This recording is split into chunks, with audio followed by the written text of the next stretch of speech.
이어서 좀 전 국민을 스트레스를 받게 했던 검찰 개혁 관련한 얘기를 또 짚지 않을 수가 없는데 예. 지나간 얘기긴 합니다만 민주당에서는 이제 검찰 개혁 시즌 2라고 실제로 예, 네. 그렇게 이제 이름이 붙여지기도 했었고요. 야당의 반대 속에서도 공수처 얘기를 같이 좀 풀겠습니다. 네. 야당의 반대 속에서도 이제 공수처는 출범을 하게 됐습니다. 예. 대표님께서 생각하시는 공수처의 모습 어떤 모습인가요? 공수처는 매우 작은 기관입니다. 검사 25명, 수사관 합쳐도 한 100명 정도의 소규모 기관이죠. 그 작은 기관이 7,000명의 고위공직자 범죄만 다루는 것이니까요. 그렇게 일반 국민들께 무시무시한 기관이거나 그렇지는 않다는 것을 우선 말씀드리고요. 고위공직자들에게도 법이 평등하다는 것을 보여주어야 되는 기관이다. 네. 그런 점에서 국민들께서 기대를 해주셨으면 합니다. 거기에 비하면 검찰은 검사만 해도 2,000명이 넘고요. 네. 굉장히 크고 강력한 기관이지요. 그래서 그 권한이 너무 집중되고 커지는 것은 남용의 우려가 있고 여러 문제가 생길 수 있으니 그것을 바람직하게 개선해 보자 하는 것이 저희들의 고민이죠. 그 검찰이 가지고 있는 비대한 권한 얘기를 하려면 이제 수사에 대한 얘기를 하지 않을 수가 네. 없을 텐데요.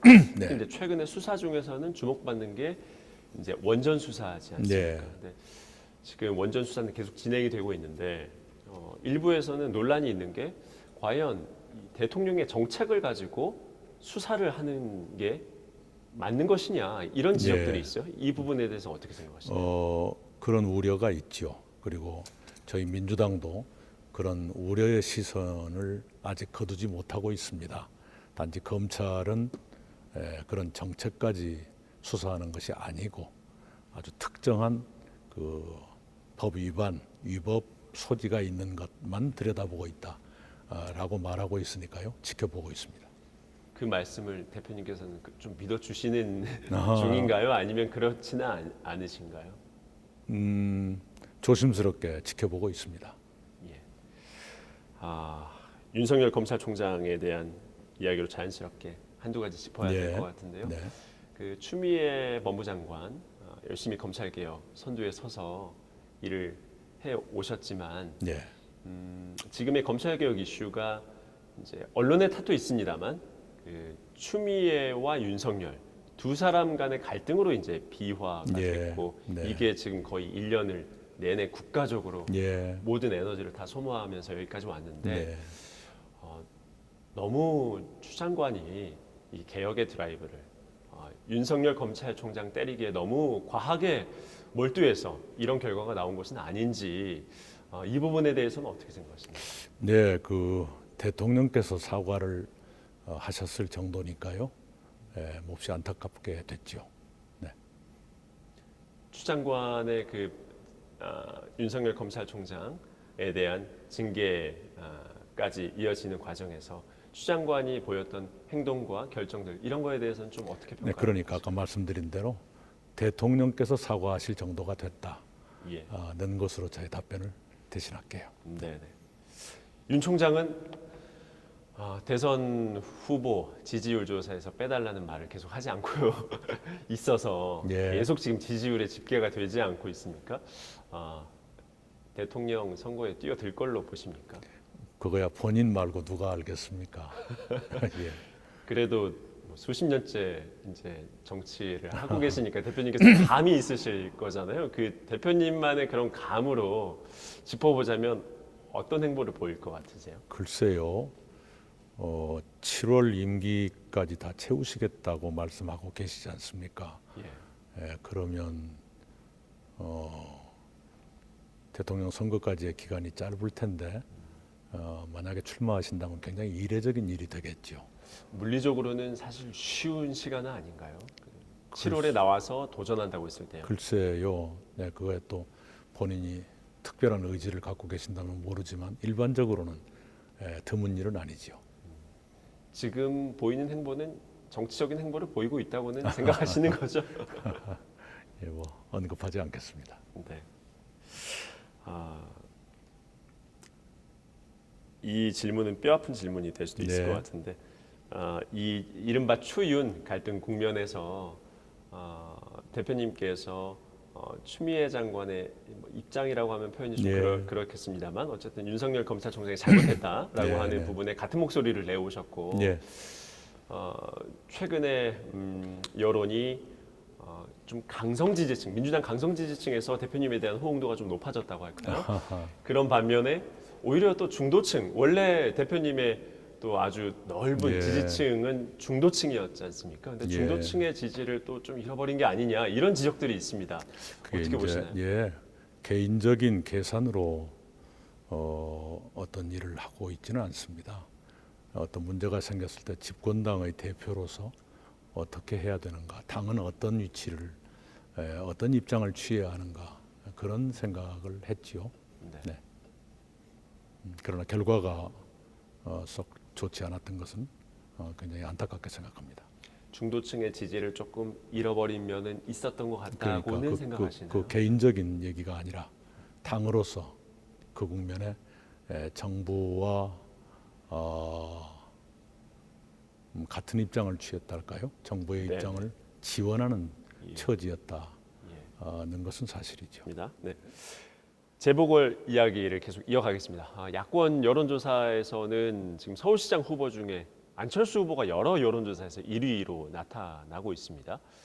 그 현상은 어떻게 바라보고 계시나요?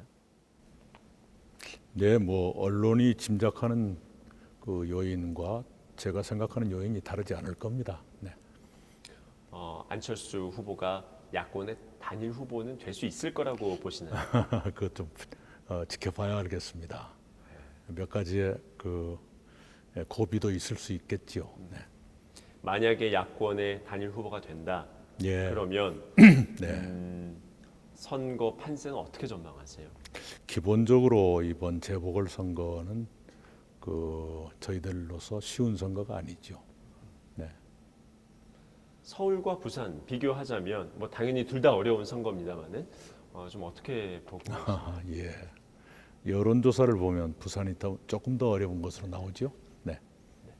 지금 민주당 안에서는 우상 의원님이랑 그 박영선 장관께서 지금 후보로 거론이 되고 예. 있고 또 박주민 의원은 또 이제 의사를 접었다 뭐 이런 언론 보도들도 나오고 있는데 후보가 너무 조금 나오는 게 아니냐 이런 지적들도 있습니다. 이 부분은 어떻게 보고 계세요? 예, 그거야 인위적으로 만들어낼 수는 없죠. 네. 저희들은 누가 후보가 되시든 간에 바람직한 서울의 미래를 우리가 어떻게 그리고 있습니다 하는 걸 시민들께 보여드리고 시민들의 선택을 받으려고 노력할 뿐입니다. 예. 인터뷰 거의 이제 후반부로 가고 있습니다. 네. 이제 시간이 한 5분 정도 이제 말씀을 좀 네. 여쭈면 끝날 것 같은데요. 네. 신년 인터뷰 한 언론사와의 신년 인터뷰에서 전직 대통령 두 전직 대통령의 사면에 대해서 이야기를 꺼내셨어요. 이게 또 정치권에서 아주 파장이 큰데 사면을 언제 어떤 방식으로 건의할 거라는 말씀은 이제 아껴두셨어요. 혹시 언제쯤 사면을 건의하실 생각이신지요? 그 시기는 아직 모르죠. 제가 적절한 시기라고 말씀드렸는데요. 상황도 봐야 하고 여러 의견도 경청해야겠죠. 근데 그 이전에 그 말씀이 무슨 말씀이냐 하면 지금 우리가 국난을 극복해가는 과정입니다. 국난을 극복하려면 국민의 힘이 모아져야 하는데 지금은 국민들이 둘로 갈라져 있습니다. 이 갈라진 국민을 어떻게 하나로 모을 것인가 이게 큰 숙제입니다. 그렇게 해야 국난도 극복하고 또 경제도 회복하고 이렇게 될 것 아니겠습니까? 그렇게 하자면 정치가 다시 활발해지고 복원돼야 하는 과제가 있습니다. 그런 큰 틀에서의 저의 고민, 충정의 일부로서 그 말씀을 드렸던 것이고요. 그 시기라든가 이런 것은 아직은 단정하기 어렵습니다. 그 적절한 시기라는 거는 몇 가지 필요한 전제 조건들이 있을 텐데 그런 조건들은 어떤 것들인가요? 네, 그거야 제가 판단하기보다는 기본적으로 대통령님의 고유 권한이니까요. 그러나 집권당을 책임지는 사람으로서 당연히 고려를 해야 되고요. 여러 의견은 듣겠습니다. 평소에 대표님께서 총리 시절부터 또 지금까지도 보이셨던 스타일을 감안했을 때는 독자적으로 청와대와 교감 없이 대통령과 교감 없이 이런 것들을 독자적으로 이렇게 언론에 말씀을 하시거나 그러셨을 것 같지는 않아요. 최근에 또 2번이나 대통령과 면담이 있으셨고 대통령과 이 문제를 두고 조금 논의를 하셨을 것 같은데 교감은 없었습니다. 그리고 그런 구체적인 말씀을 나눈 적은 없습니다. 사면에 대해서는 그럼 전혀 대통령과는 조금도 뭐 논의하거나 상의한 것 없이 대표님께서 고민하신 부분을 그냥 언론에 말씀하셨다 이렇게 이해해도 될까요? 예, 그 문제는 제가 총리로 일할 때부터 대통령님의 생각이 어디에 계시는지를 이렇게 짐작해 온 편이니까요. 네. 그러면 대표님께서 생각하실 때는 대통령께서도 두 전직 대통령의 사면에 대해서 긍정적으로 검토를 하고 계신다 이렇게 보고 계시나요? 그것은 제가 말씀드리기 어렵습니다. 네. 네. 거의 다 왔으니까요. 예. 대답이요. 백신에 대한 거 그냥 하나만 여쭙고 예. 그다음에 이제 대표님 마지막으로 하고 싶으신 예, 말씀을 좀 예. 여쭤보는 걸로 오늘 네, 대답을 네, 좀 마무리하겠습니다. 예. 백신 너무 늦게 지금 수급되고 있다 이런 지적들이 많잖아요. 예. 대통령까지 직접 나서게 됐고 좀 그 지적에 대해서는 어떻게 보세요?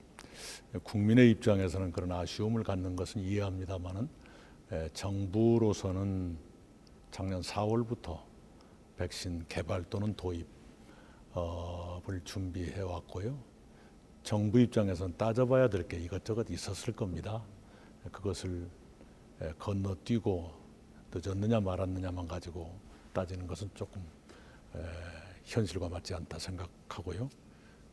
그러나 아까 말씀 주신 대로 대통령께서 제약회사 모더나의 최고 경영자와 직접 통화를 하시면서 2천만 명분 원래 계획보다 2배 많은 백신 도입을 확정지었다는 것 국민들께 많은 자신감을 드렸을 수 있다고 생각합니다. 앞으로도 그렇게 갈 것이고요. 그 문제는 백신 접종의 시작 그리고 사회적 면역이 생기는 시점, 접종의 완료 그런 몇 단계가 있을 텐데 결코 늦지 않게 진행될 것이다 이렇게 생각합니다. 앞으로 당대표 하신 이후에 네. 아무래도 집권여당 대표시기 때문에 활동에도 또 발언에도 제약이 좀 있으셨을 것 같아요.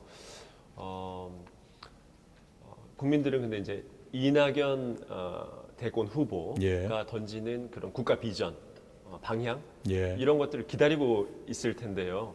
언제쯤 좀 그런 것들을 좀 시원하게 우리가 보고 들을 수 있을까요?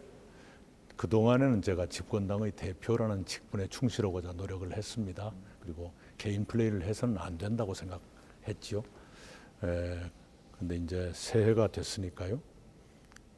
국민의 삶을 어떻게 국가가 보호해야 하는가라는 관점에서의 신복지체계 구상, 이것은 저의 구상이기도 하고 당의 구상이기도 합니다. 그것을 대통령님 연두회견 바로 며칠 뒤에 제가 발표해드리겠습니다. 신복지 체계 예. 구상인가요? 예. 그렇다면 그게 시점상으로는 언제쯤이 되는 거죠? 1월 15일에서 20일 사이가 될 겁니다. 2월 15일. 1월 15일에서. 네. 그러면 이제 임기가 사실 한 달 남짓 정도 남으신 상황이네요. 그러면 기존의 복지 체계보다는 좀 많은 것들의 변화가 따르는 그런 구상이신가요? 그러니까 이제까지 우리가 복지 사회로 가기 위해서 노력해 왔던 것을 토대로 하면서 그걸 해체하는 것이 아니라 그걸 축적으로 삼고 그 위에 빈 것을 채운다거나 또는 새로운 목표를 설정한다든가 그렇게 될 것입니다. 큰 방향은 그러면은 지금보다 더 보편 복지로 가는 부분에 초점이 맞춰져 있습니까? 아니면 여전히 선별 복지에 초점이 맞춰져 있나요? 그 복지를 보편이냐 선별이냐라고 구분하는 것은 굉장히 위험하고요. 그것은 아니고 이렇게 봐야 되겠죠. 지금의 복지가 좀 분절적입니다. 근데 이걸 종합적으로 해서 소득, 주거, 교육, 보육, 의료, 건강, 환경 이런 우리 생활에서 가장 기본적인 요구가 되는 것을 어떻게 국가가 책임져 드릴 것인가, 네. 그리고 목표는 어떻게 할 것인가, 이런 것들을 망라해서 제시하겠습니다. 혹시 몇 달 전에 아주 전국을 또 뒤흔들었던 기본소득 이슈 이런 것도 좀 그 구상에 담겨 있습니까? 기본소득은 소득에 관한 얘기이지요. 네, 제가 말씀드린 것처럼 인간의 생활에는 소득뿐만이 아니라 소득, 주거, 교육, 보육, 의료, 건강, 환경, 미세먼지까지도 이제는 국민 생활에 직결되는 문제이니까요. 네, 네. 그렇게 종합적으로 제시를 할 겁니다. 마지막으로 대표님 이제 긴 시간 동안 대담하느라 너무 감사드리는데 네. 마지막으로 하시고 싶은 말씀 예, 짧게 좀 부탁드리겠습니다. 예, 마침 그 감염 지수라고 하는 것이 내려가기 시작했다 하는 정부의 발표가 있어요. 코로나가 그래서 많이 확산돼 있지만 이제는 이렇게 잡혀가는 국면으로 전환되는 것이 아닌가 하는 기대를 갖게 합니다. 어찌됐건 총력을 다해서 코로나를 잡고 민생과 경제를 빨리 회복시켜 드리는 것, 이것에 총력을 경주하겠습니다. 국민 여러분도 오랫동안 고통을 겪으셨는데 함께 이 고통을 이겨내고 새로운 미래를 향해서 함께 출발했으면 합니다. 네. 마지막 남은 임기도 지금까지 달려오셨던 것처럼 건강하게 또 예, 바쁘시게 많은 성과를 내시면서 또 보내시길 바라겠습니다. 예, 예, 감사합니다. 고맙습니다. 네, 고맙습니다.